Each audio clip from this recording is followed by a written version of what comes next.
guys, Rob from Georgia here with you, aka VHS 82 apostrophe, with episode 7 of my Something Weird. Just a thought, man. This one is a bit off cuff, a bit of a rambling session, although I did throw something in just to be a little bit of substance.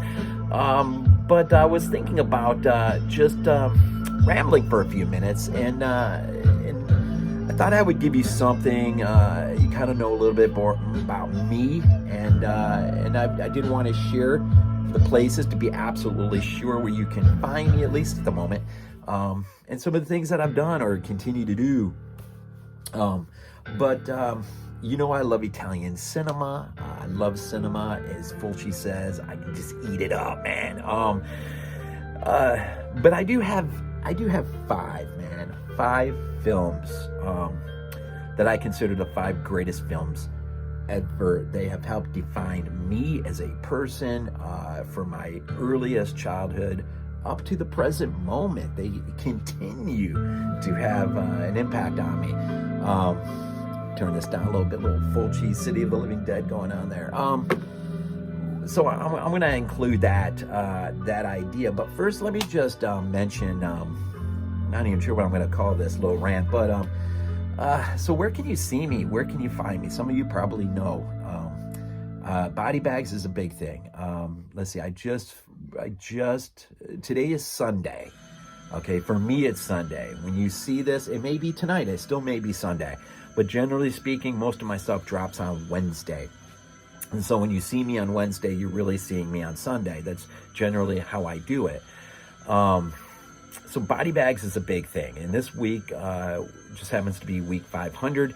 Where it's a random week for us. And so I decided to take a look at David Fincher's 1995 film 7. Quite a film. So you'll see that drop on Wednesday. That'll mark number 240 reviews I have on BodyBags. Probably should try to drop the link to BodyBags if it's not already down there. But that's a pretty consistent thing. I mean, I'm part of a group of 7 pretty faithful reviewers. We've had our group together for quite a bit now, and really don't see any of us leaving anytime too soon. It's sort of a mini golden era, I guess, developing with BodyBags, and just got a really good group of guys that we're doing things together. And it involve label weeks, whether it's Arrow 88 or whatever it may be. Sometimes we'll pick a week where it's just movies from a particular year. We have theme weeks, right? Where depending on Monday, Tuesday, and Wednesday, whoever that reviewer falls on that particular month will come up and they'll pick the theme. And we all sort of gravitate to that theme, right? So we have theme weeks at the end of the month. So a lot does go on BodyBags, and it's been around, this is 500 weeks for BodyBags, so it's been around since August 28th, 2013. It's been around for a little bit, 8 years so, and it's had a lot of reviewers, a lot of people come through, man. Some have gone off and done podcasting and a lot of other things. So what else do I got? I mean, I've been writing and continue to write what I call my Italy's Holocaust, films from 79 to 94, with a little help from Jim Harper. My latest one to drop on Wednesday is for Zombie Holocaust, aka Dr. Butcher MD. So I'm having a lot of fun with that. Also, I've just wrapped up my Space 1999. I just did episode 48. That is about to drop. That'll drop on Wednesday as well. And as that concludes, I'm looking forward to probably the X-Files, a deep dive, beginning with year 1, pilot 1, and finishing somewhere 5 years after. Something to that effect. But I think the X-Files is going to be that next staple. But I have done the incomplete Space 1999. All 48 episodes from the 2 seasons it ran. It's always, this part of the soundtrack always cracks me up. Doesn't quite fit. Anyways, so this is BodyBags, right? There's the Italy's Holocaust series. Unfortunately, Space 99 is about to be done. And there's the Crazy Fives, a new one that I've started. where I take 5 films and there's some theme I put to it, and I pick 5 films with one outside looking in. So I got that dropping, and I try to drop everything on Wednesday. So for some, they're every other week, right? And then, of course, there's this, something weird, just a thought. And this is really anything. I'm starting to fall on just putting it up on Sundays as a precursor to everything else I drop on Wednesday. And so there's that. I also want to take a chance and thank every single one of you who perhaps have subbed, who've liked, who have commented. Some of you I've had some really consistent conversations with, at least in terms of the comments back and forth. I just want to say I appreciate that so much. There was a day when I was down hanging around the 120, 30, 40, whatever subs, and finally that day came when I broke the 200 mark. And I'm not in it for the numbers. I'm not in it to see if there's a 500 somewhere out there. But it is nice. It is nice when people comment and you sort of can kind of get to know one another a little bit, as well as you can via through comments. But to have that interaction is pretty important. And I do value that. So if you drop a comment, I will, to the best of my ability, as quick as I can, I will comment back. I will reply. And so there's that.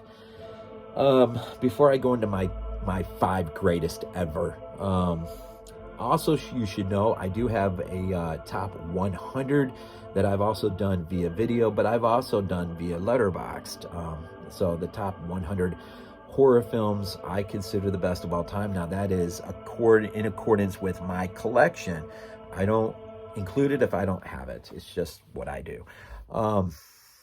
And so, yeah, so let's top 5. What are the 5 films that I think are the greatest films ever to me personally? And you need to know, though, if you don't, I'm sure you do, I am a huge connoisseur of Italian cinema. I'm that kid going into the VHS store back in the day, falling in love with the likes of Argento and Fulci and Mario Bava, Lamberto Bava, and Margheriti, and just all of them, right? All of them. Lenzi, Nightmare City, so much fun. But so, as a sort of side item that I love, I do have my 5 films, and here they are, man. Not in exact order, but here's a doable order. Number 5, man, Star Trek II: The Wrath of Khan. When I was a kid, I rebelled a bit and became a Star Wars fan. Had just seen it, the original in '77 at the drive-in, but in 1980, of course, my dad and his buddy went next door and saw the Blues Brothers. I went by myself and saw The Empire Strikes Back. I thought still think I got the better end of that deal, although I do love the Blues Brothers. And then, of course, in '83 came Return of the Jedi. But hanging over my head was Star Trek. And I remember as a kid going to the conventions at the Niagara Center up in New York. I remember going to the theater to see the motion picture. And then eventually I remember going to the theater and seeing The Wrath of Khan. This movie over time has become one of the most significant, most impactful films of my life. I've learned to appreciate and value everything that Star Trek offers. But this I consider the best film. This is my favorite, and I know I'm not alone in that. But Star Trek II: The Wrath of Khan, number 5. Number 4, I've just alluded to it. The Empire Strikes Back. Easily the greatest Star Wars film ever made. That's my opinion. Film is subjective, and you may have a different opinion, and that's fine. But for me in my life, man, it gets no better than Empire. And it is the only one I own on 4K, and it's the only one I'll probably ever own on 4K. I do have the entire franchise, even the 3 latter ones, which I despise. I do have them on my shelf in Blu-ray format. But Empire, man, for me, it just, I don't know, man. That space opera thing, just the such a great work by George's professor there. Um, Man, just a great. I haven't seen this on the big screen too. In fact, I'm pretty sure I've seen all five of my. Yeah, I've seen all five on the big screen growing up. I gotta remember, I'm 53, so I've been around a little bit. We'll put number three with this is my anthology set, but the original Alien from '79, Ridley Scott, Sir Ridley Scott. I finally saw this on the big screen a few years ago. A long time coming. I remember though when it was at the theater, because I was going in there to see something else, and I saw that from, I don't know, Mattel or someone, that toy in the box office. Kid thing gave me nightmares, man. As a kid, I didn't have to see the movie, but eventually I would. Probably compliments of HBO when that first came out. It was a big thing. Got the HBO book in the mail. And but it scared the absolute daylights out of me the first time I ever saw this. Probably late at night on TV, on my old 25-inch console TV as a kid growing up. Gotta love the anthology Blu-ray set. One of the best out there in terms of packaging. Just a great thing. But the movie, man, unstinking real. It is in my top 5. The original Alien. These two, oh man, it's like depending on my mood, one will be 1 and one will be 2, one will be 2, one will be 1. And so, take it for what it is. They're both 1 in my book. But because you have to have a number 2, number 1, on this particular day,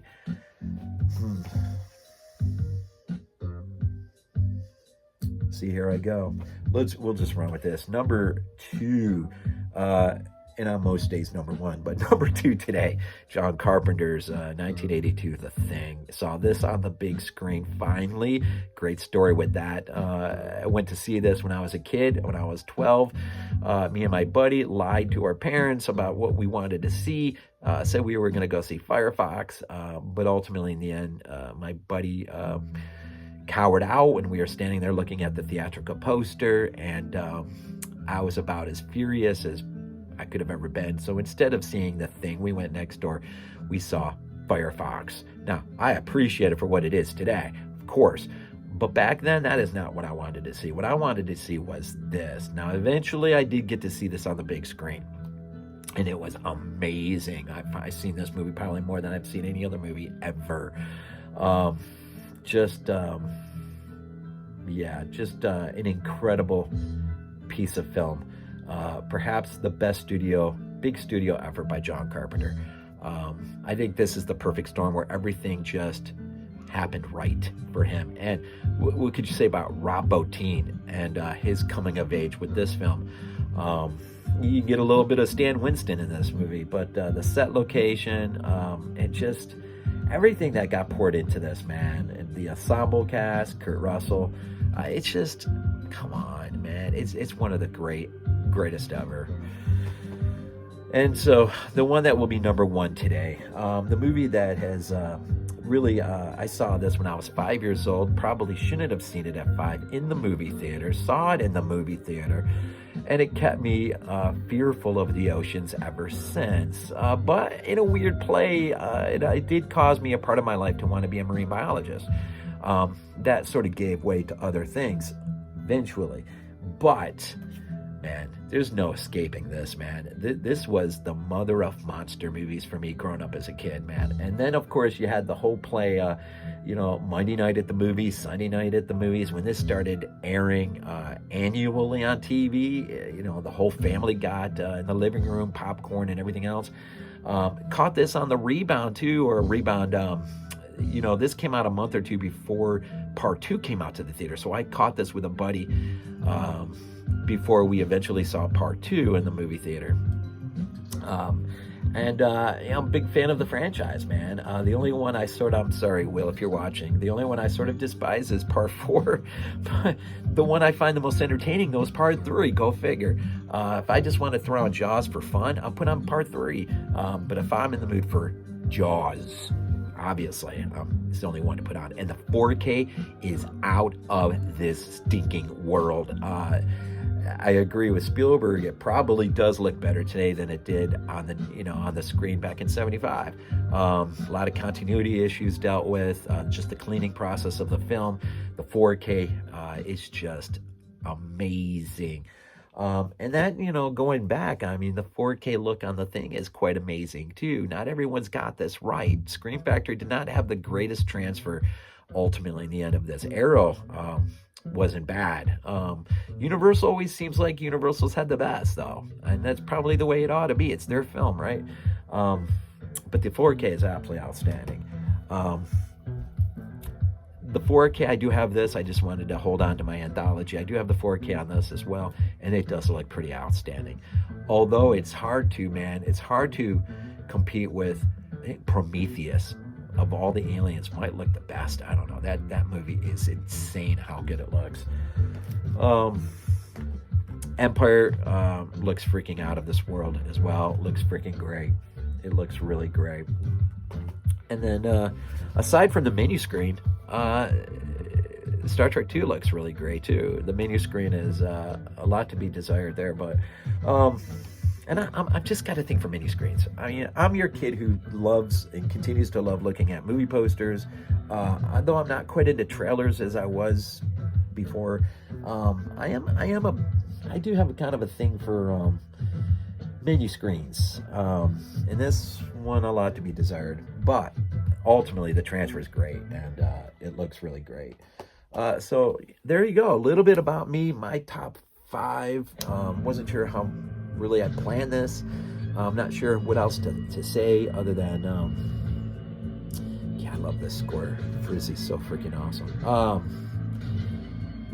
I don't know what else to say. Italian cinema, I love going to the cinema. Evil Dead Rise was a lot of fun to go see at the theater recent. I don't know. I guess we'll just leave it at there. Try to come up with a little bit more of a substantive thought to talk about on this something weird, just a thought. But this really is something weird and just a thought, especially one that's off cuff.